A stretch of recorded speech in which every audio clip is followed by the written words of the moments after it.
اللهم ارفع البلاء عن الحرمين الشريفين عاجلا غير آجل، ولا تحرمنا الطواف بكعبتك ولا الصلاة في روضة نبيك.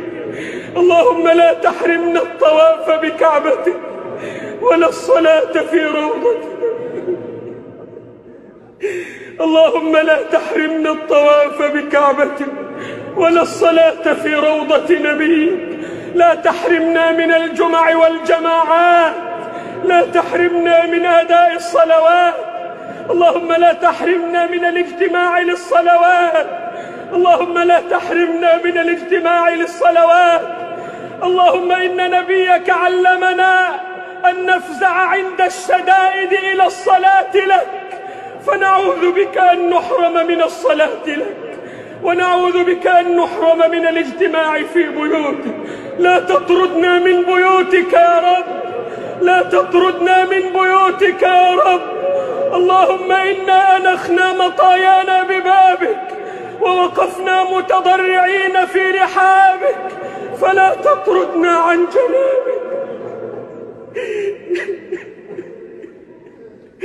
اللهم لا تطردنا عن جنابك، اللهم لا تطردنا عن جنابك. اللهم اجعل هذا الوباء تذكيرا للعصاة والمذنبين، واجعله ردعا للظالمين والمتجبرين، واجعله حسرة على الكافرين والمنافقين.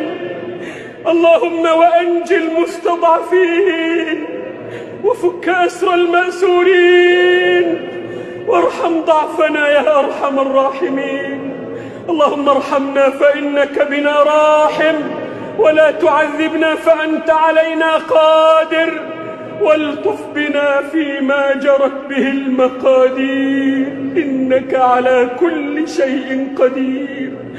اللهم صل وسلم وبارك على نبينا محمد.